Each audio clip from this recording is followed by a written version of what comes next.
बच्चों आज हम डिस्कस करने जा रहे हैं इरेशनल नंबर के बारे में एंड रैशनल नंबर। अब इसका कंपोजिशन सीखेंगे।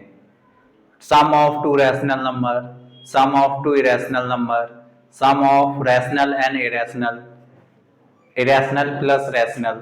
ये होता क्या है बेसिकली? यहां से एक क्वेश्चन आता है एमसीक्यू में, और यही नहीं आएगा बच्चों, ये आपको फ्यूचर में भी ये काम आएगा। 11th 12th और फ्यूचर में कंपटीशन के एग्जाम देंगे वहां पे भी यूज होगा। तो आओ इस पे डिस्कस करते हैं जरा। तो सबसे पहले मैं कुछ रूल लिख रहा हूं यहाँ पे। फर्स्ट रूल ले लिया हमने, कुछ सिंबल यूज कर रहा हूं बच्चों। मैं सिंबल यूज कर रहा हूं यहाँ पे रैशनल के लिए कैपिटल आर और इरेशनल के लिए आई डिनोट कर रहा हूं मैं यहाँ पे। तो रैशनल नंबर के लिए मैंने क्या सिंबल यूज किया है? Capital R. एंड इरेशनल के लिए मैंने यूज किया है आपका कैपिटल आई। बेसिकली इसे डिनोट किससे करते हैं हम? क्यू से। और इसे क्यू आप इसी से रहने दीजिए और इसी से समझते हैं। First, sum of two rational numbers. इसे बच्चों मैं आगे शॉर्ट में लिखने वाला हूं। That means r plus r. ये क्या होगा? ऑलवेज आर होगा, ऑलवेज होगा। ये क्या होगा? ये आपका ऑलवेज आर हो जाएगा।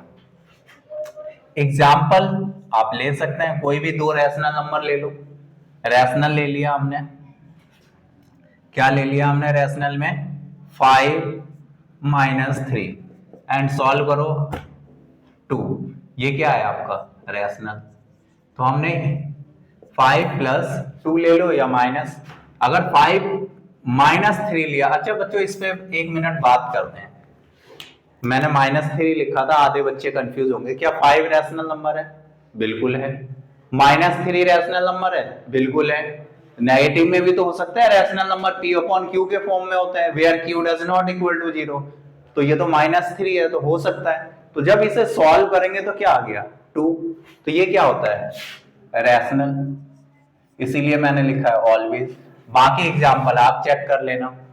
सेकंड ले लेते हैं, sum of rational and irrational. Sum of rational and irrational number. अब इस पे आ जाते हैं बच्चों, sum of rational and irrational number. तो आप एक रैशनल नंबर उठा लो और एक इरेशनल। तो जब भी ऐसा केस होगा तो ऑलवेज क्या मिलेगा आपको? इरेशनल ही मिलेगा। क्या मिलेगा आपको? शॉर्ट में लिख देते हैं बच्चों, आई। क्या मिलेगा आपको? आई। और ये क्या होगा? ऑलवेज ऐसा ही होगा। अगर एक रैशनल एक इरेशनल लोगे तो उसका कंपोजिशन सम करो, डिफरेंस करो, वो आपको हमेशा सेम मिलेगा। अब अगर यहीं पे मैं माइनस भी लिख देता हूं, माइनस करो या प्लस करो, हर जगह क्या होगा? सेम होगा। तो इसमें कंफ्यूजन नहीं होनी चाहिए। इस जगह भी अगर माइनस में हो या प्लस में हो, मिलेगा क्या? रैशनल। यहां पे भी रैशनल प्लस इरेशनल क्या मिलेगा आपको? Always irrational. अब अगर यहां बच्चों मैं बात करूं 3 नंबर पे, ये बहुत इंपॉर्टेंट है और मैं यहां पे स्टार बना देता हूं। यहां क्या हो जाएगा? सम ऑफ टू इरेशनल नंबर्स। बच्चों यहां आ जाते हैं बेसिकली। दो इरेशनल नंबर ले लो। नॉर्मली फर्स्ट एग्जांपल लिया मैंने, एग्जांपल 1। इसमें ले लिया √2 प्लस √3। ये दोनों क्या है आपका? Irrational number. तो अगर इस इरेशनल को सॉल्व करेंगे तो क्या ये सॉल्व हो सकता है? बिल्कुल हो सकता है। और क्या लिखोगे इसे? यही लिखोगे, √2 प्लस √3, यही आएगा इसका सॉल्यूशन। तो जब आप इसे चेक करोगे तो ये क्या आ गया? Sum of two irrational number is always, ये क्या है? इरेशनल है। Not always but. आगे देखो, एक एग्जांपल और दिया मैंने आपको, √2 प्लस √3 एंड नेक्स्ट मैंने लिखा, इसे बच्चों ऐसे कर लेते हैं, 2 प्लस √3 एंड 2 माइनस √3। बच्चों ये कैसा नंबर है? इरेशनल। कैसा नंबर है ये? इरेशनल। ये कैसा नंबर है बच्चों? इरेशनल। बट जब हम इसका सॉल्व करेंगे तो देखो यहाँ पे बच्चों ऐड करेंगे तो √3 से √3 कैंसिल, क्योंकि ये दोनों अपोजिट साइन में है। तो बचा क्या आपका? 2 प्लस 2 4, और ये क्या है? रैशनल। तो इसका मतलब क्या समझे बच्चों? ये तो मैंने एग्जांपल दिया है। तो ऑलवेज सम और difference of two irrational number may और मे नॉट बी इरेशनल और इरेशनल। तो आप यहां पे क्या लिखोगे कंक्लूजन?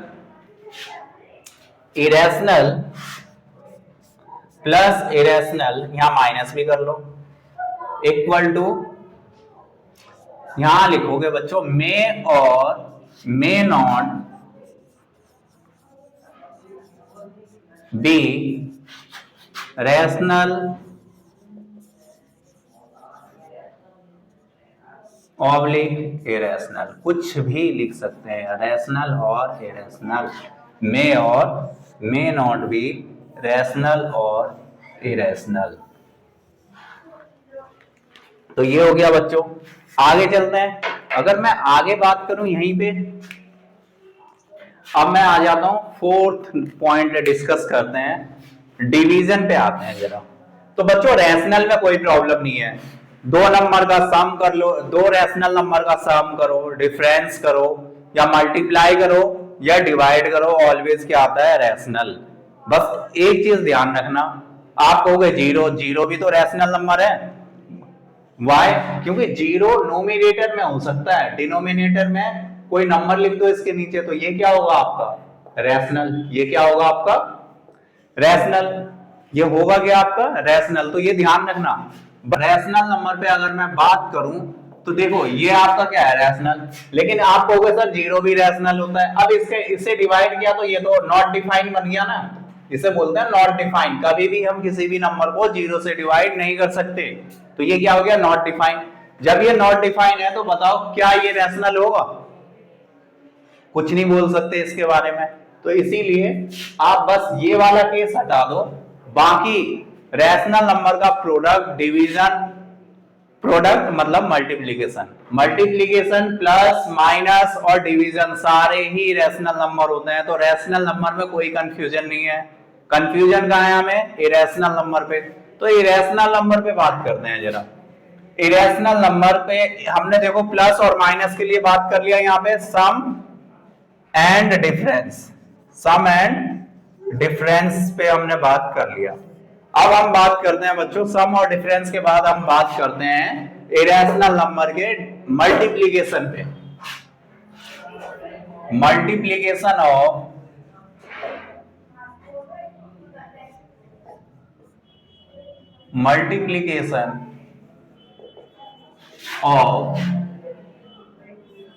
To irrational numbers. तो जब मल्टीप्लीकेशन पे आता हूं बच्चों में, तो यहां अगर आप देखोगे तो ये क्या हो गया? मल्टीप्लीकेशन में दो इरेशनल नंबर ले लेते हैं, एक √3 ले लिया मैंने और सेम √3 ले लिया, आगे 2√3 ले लो। बच्चों बताओ ये क्या है? इरेशनल। ये क्या है? इरेशनल। लेकिन जब हम प्रोडक्ट करेंगे तो आपको पता है रूट में अगर सेम नंबर है तो वो रूट खत्म हो जाता है, या फिर आप बोलो तो √3 इंटू √3 क्या होगा? √9, और इसका स्क्वायर रूट क्या होता है? 3 होता है। तो इसे सॉल्व करेंगे तो 2 इंटू √3 को सॉल्व करेंगे तो 6, और ये क्या आया आपका? 2 3 जा √3 एंड √3 को सॉल्व करेंगे तो 3 आएगा, और 3 2 जा 6 हो जाएगा, और ये क्या आया आपका? रैशनल। बट यहीं पे एक एग्जांपल ये है, एक सपोर्ट में हो गया, ये क्या है आपके? सपोर्ट में, और एक इसे सपोर्ट नहीं करेगा, वो मैंने ले लिया √3 इंटू √2। जब सॉल्व करोगे √6 आएगा। क्या इसे सॉल्व कर सकते हो? नहीं। तो ये क्या है आपका इरेशनल। तो बच्चों अब यहाँ पे क्या कंक्लूजन निकलता है इस कॉन्सेप्ट से, multiplication of two irrational numbers may और may not be rational.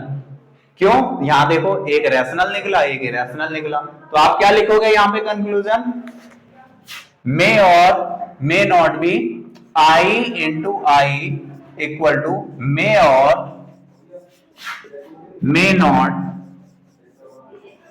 B rational, may और मे नॉट बी रैशनल, और इरेशनल भी लिख दो स्लैश करके। अब इसी पे डिवीजन बच्चों अगर ऐसे ही हम डिवीजन में बात करें तो division of two irrational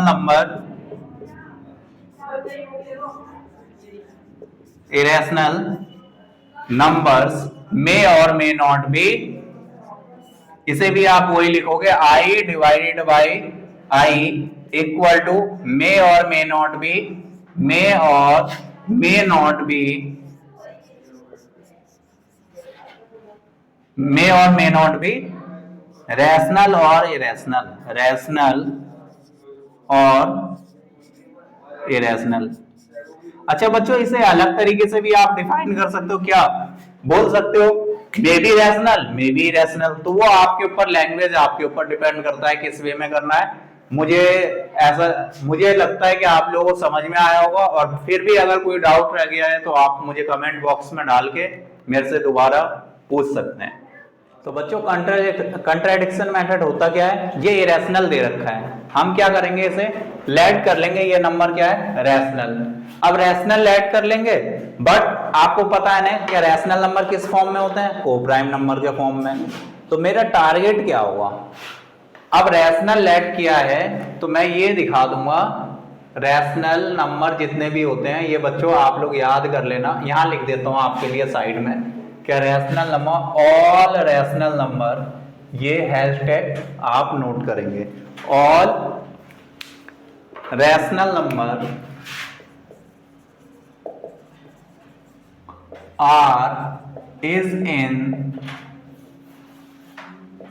are in the form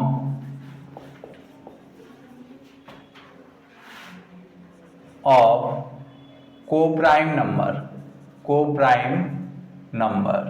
बच्चों अगर इसमें भी कंफ्यूजन है तो आप ये और लिख सकते हैं क्या, सिंपलेस्ट फॉर्म, रैशनल नंबर का कौन सा फॉर्म, सिंपलेस्ट फॉर्म,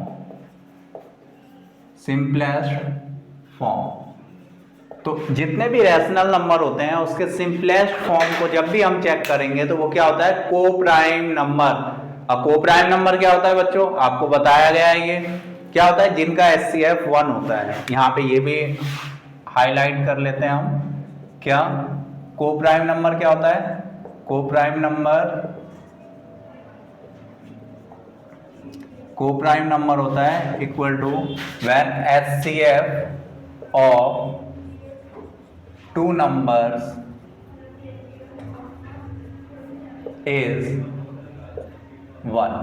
अब करते हैं इस क्वेश्चन को, मैं कुछ भी नहीं है बच्चों, इसमें मेरा टारगेट है मैं रैशनल लेट करूंगा, और रैशनल है तो उनका दो नंबर होंगे, उनका HCF क्या होना चाहिए, ए और बी लेट करने वाला हूं मैं, उनका HCF क्या होना चाहिए 1। जबकि HCF 1 नहीं आ रहा होगा ये मैं लाके दिखा दूंगा आपको, और जैसे ही HCF 1 नहीं आया दैट मींस वो रैशनल नहीं है, रैशनल नहीं है तो क्या होगा, वो इरेशनल। तो आते हैं जरा इस पे और प्रूफ देखते हैं, आपको जितना भी मैंने बोला वो आपके दिमाग में घूम रहा होगा। हम क्वेश्चन करते हैं और फिर साथ के साथ इसे समझते हैं। चलो बच्चों फिर आते हैं, let √5 is rational number, rational numbers. अब बच्चों जब ये रैशनल नंबर्स है तो किस फॉर्म में होगा, A/B के फॉर्म में, तो इसे ले लिया √5 equal to A/B, where A and B are coprime number. क्या नंबर है ये, को प्राइम नंबर। अब को प्राइम क्या होता है बच्चों, इसके लिए आप यहां देख सकते हैं, को प्राइम नंबर जिनका HCF 1 होता है। अब क्या करेंगे बच्चों, तो इसमें क्रॉस मल्टीप्लाई करते हैं, तो √5b equal to a, this one, इसका स्क्वायरिंग कर देते हैं both side, squaring both side, तो वी गेट क्या मिलेगा, √5b का स्क्वायर इक्वल टू a का स्क्वायर। ये क्या हो जाएगा, √5 का square 5b square equal to a square, this one first. अब यहाँ पे बच्चों अगर हम चेक करें तो b स्क्वायर इक्वल टू ये क्या आ जाएगा, a स्क्वायर अपॉन 5। इसका मतलब क्या है बच्चों, इसका मतलब है a square is divisible by a square is divisible by 5, so a is also divisible by 5। तो यहां से बच्चों क्या कंक्लूजन निकला, अभी तक a और b के पास कितने फैक्टर थे, 1 एज ए फैक्टर, लेकिन यहां पे मैंने a के पास 5 फैक्टर दिखा दिया। अब मैं b के पास 5 फैक्टर और दिखाऊंगा, उसके लिए क्या करना है, हमें पुट कर देंगे, पुट b इक्वल टू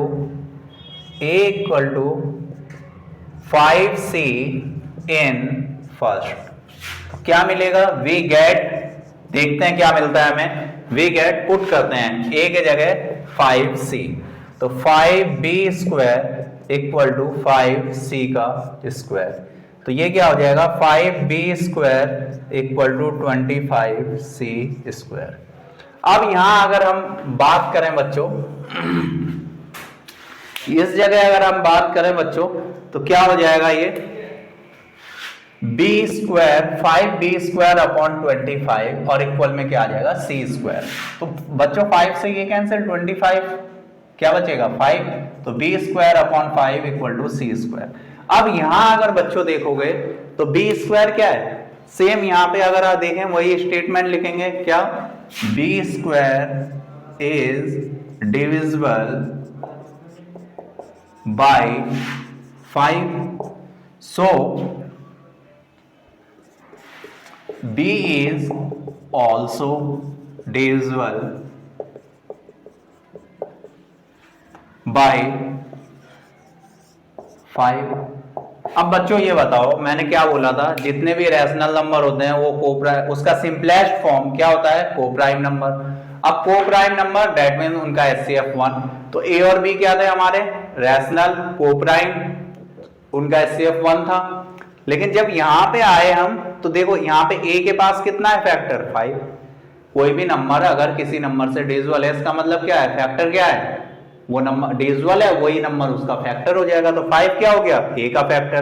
ऐसे ही हमने सॉल्व किया और फिर यहाँ पे क्या प्रूव हो गया, b भी डिविजिबल है 5 से, इसका मतलब क्या है, b के पास भी फैक्टर क्या है, 5। तो इसका मतलब क्या है बच्चों, a के पास भी 5 फैक्टर है, b के पास भी 5 फैक्टर है। तो यहां से अगर आप HCF देखोगे a और b का, तो HCF क्या आ गया, 5। HCF क्या आ गया यहाँ पे, HCF of A and B are क्या आ गया, HCF of A and B are 5। That means अब बच्चों बताओ, क्या A और B कोप्राइम है, जब उसके पास फैक्टर 1 होता, HCF A and B का 1 आना था, तभी तो कोप्राइम होता, लेकिन HCF क्या आ गया, 5। तो क्या ये रैशनल होगा, बिल्कुल नहीं होगा, तो कंट्राडिक्शन हो गया ना। हमने लेट तो रैशनल किया था, बट निकला गया हमारा ये इरेशनल। क्यों, क्योंकि कोप्राइम नंबर नहीं है, ये कोप्राइम नंबर नहीं है, तो ये इरेशनल होगा। तो अब हम क्या लिखेंगे, hair HCF of A and B are 5, so our assumption is wrong.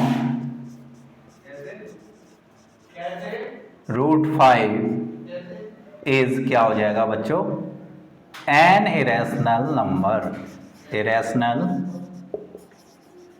Numbers. अच्छा एक बार और देखो बच्चों ध्यान से, मैं बता दूं इसमें आपको बेसिकली कुछ नहीं हुआ है। सबसे पहले मैंने आपको बताया था कि ये √5 क्या है, रैशनल, लेट कर लिया। फिर मैंने क्या किया, √5 को a/b के फॉर्म में लेट किया। a और b क्या है वहां पे, को प्राइम नंबर। a और b क्या है बच्चों, को प्राइम नंबर। को प्राइम नंबर का मतलब होता है जिनका HCF 1 होता है। अब मेरा टारगेट क्या था, यहाँ इन सबको रटना नहीं है। पहला टारगेट था मैं ये दिखा दूं जो भी यहाँ पे नंबर है, अगर √3 होगा तो √3 से डिविजिबल हो जाएगा a²। अगर √7 होगा तो 7 से डिविजिबल हो जाएगा। तो इसमें कंफ्यूजन होना ही नहीं है, बिल्कुल नहीं रखना, क्लियरिटी रखो माइंड में बिल्कुल। तो पहला स्टेप ये था, मैंने आपको यहाँ पे प्रूव करके दिखाया कि a² 5 से डिविजिबल है, डेट मीन्स a भी 5 से डिविजिबल है। इसका मतलब क्या है, a के पास 5 जो है फैक्टर है। फिर ऐसे ही मैंने लेट करके पुट कर दिया a की जगह 5c, और फिर यहाँ से मैंने इस स्टेप से दिखाया कि b² जो है, b² ये भी किससे डिविजिबल है, 5 से। फिर इसका मतलब क्या है, b भी डिविजिबल होगा 5 से, b डिविजिबल है 5 से, a डिविजिबल है 5 से, मतलब दोनों का HCF क्या होगा बच्चों, 5 होगा। अब ये बताओ तुमने लेट किया था a और b को, को प्राइम नंबर। जब को प्राइम नंबर लेट किया था आपने, तो मुझे ये बताओ जब आपने को प्राइम नंबर लेट किया था तो फैक्टर तो 1 ही होना चाहिए उसका, लेकिन फैक्टर क्या निकला, 5। तो क्या वो रैशनल होगा, बिल्कुल नहीं होगा, क्योंकि रैशनल नंबर की कंडीशन होती है उसका सिंपलेस्ट फॉर्म जब भी करोगे तो उसका जो HCF आता है वो 1 आता है। आप कहोगे कैसे, तो यहाँ पे एक समझ लेते हैं, चलो एक एग्जांपल दे देता हूँ मैं आपको। ये ले लिया मैंने 4/8, क्या है ये आपका रैशनल, क्या है ये आपका रैशनल। अब इसका सिंपलेस्ट फॉर्म ले लो, 4 1 जा 4, 4 2 जा 8, इसका ये है सिंपलेस्ट फॉर्म। अब इसे आप a मान लो और इसे b मान लो, दोनों का HCF निकाल लो, HCF ऑफ 1 and 2 क्या आएगा बच्चों, 1। तो बताओ ये क्या है, को प्राइम ही तो है। तो रैशनल नंबर का सिंपलेस्ट फॉर्म क्या होता है, को प्राइम। तो ये को प्राइम होने के लिए HCF क्या होना चाहिए था, 1, लेकिन यहाँ पे HCF क्या है, 5। तो इसी वजह से ये जो है इरेशनल नंबर है, क्योंकि ये को प्राइम नंबर नहीं है। तो ये आपका कंप्लीट होता है एक सेगमेंट।